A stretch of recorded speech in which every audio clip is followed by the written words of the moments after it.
All right, let's keep moving to Kimberly Green then. Such an amazing show. It's neat because everything's so different. Yeah.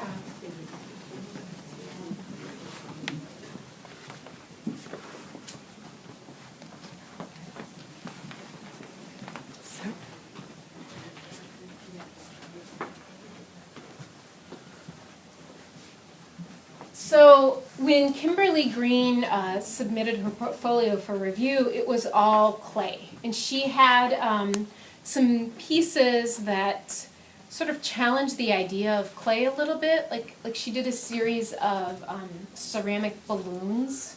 And of course that's clever because clay is not that lightweight, and then to put it in a balloon form and da-da-da-da.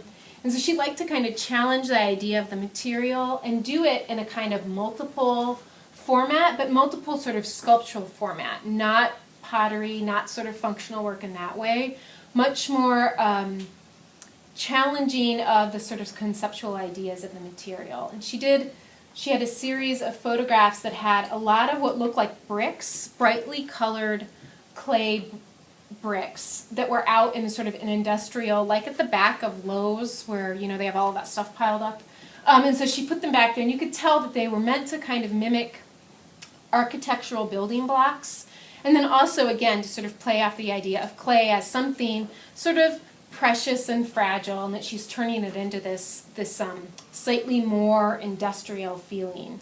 So with this particular fellowship and in this last year, she was playing again with the idea of the clay building blocks. You'll notice those are still showing up here, but in the colored forms that are on the ground.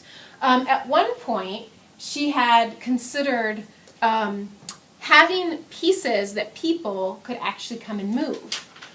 So we were going through this whole thing about, we'll have to make sure we have the right signage, telling people that they can touch it, but they can't touch anything else. And you know how that goes. Mm-hmm. But she decided that rather than that, she wanted to actually expand, the objects themselves, and that would make it less easy, really, for other people to kind of come in and play with it.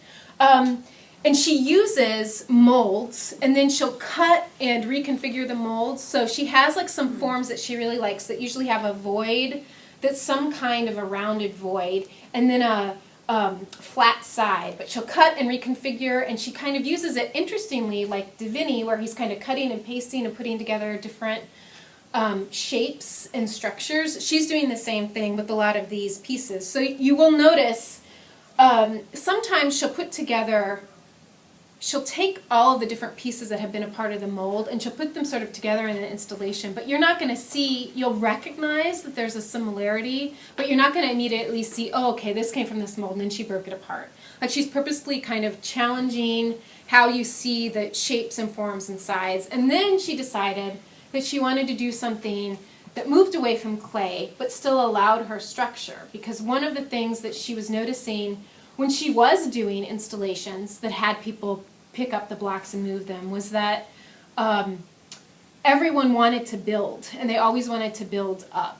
And so she was curious to see how that would unfold if she was doing the building but in a different material. So she went very differently in terms of consistency of material and amount of time, really, to build with these cardboard structures. They're similar in that they are modular to a certain extent. These pieces didn't come just like this on a truck and up the stairs. I mean, they've been put together. They also have, you'll notice on the back side, they are actually sewn together. So the labor and time that goes into making these is not exactly the same as what goes into making the clay, but there is still that very kind of getting up close to your materials, cutting and forming and shaping. But it actually allows her also a very different structural quality with the work. She would have a much harder time making this kind of thing happen with the blocks as she's building them. I think that's also a part of her exploration, is the moving back and forth between the different kinds of materials and seeing what the advantages and disadvantages are to the different materials that she's working with. And then she did also deliberately want to mask that this is cardboard, but not mask it so much that you couldn't tell, like you can see the corrugated sides. but then also make it very different than the clay. Thus the gray, and then of course we have the gray carpet. It's almost like it's for her, in her mind, it's a little bit more organic, like it's coming out of the floor. Where these are very abrupt, like pieces within the landscape.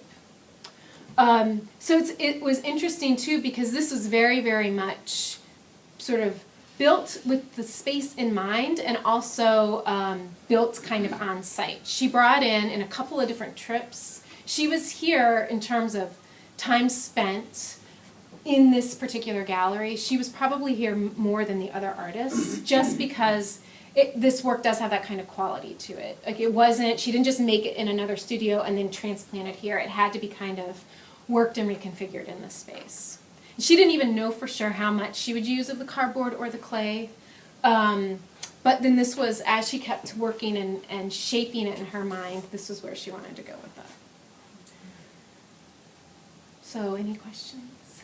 So this was built on site? The pieces were together. There were components that were already sewn together, and then, but it wasn't all one structure that came in this way. It was put together here. Yes, built on site. And that kind of mimics what she was encouraging, the thought of encouraging people to build on site. I think the building part of what she does is really important to her. It was interesting to read in her little bio that she has a degree in electrical engineering. I think that side of it is interesting, that her background is a little bit more, arguably, and electrical engineering isn't building, it's not architecture, but there is that different way of processing information, and the fact that she does often talk about these as structures, and she even mentioned that, because I was sort of asking some of the artists, what are you inspired by, or what motivates you? She looks at a lot of architecture. Not that she hasn't looked at art, certainly, but architecture like catches her eye also. So I think that's an interesting.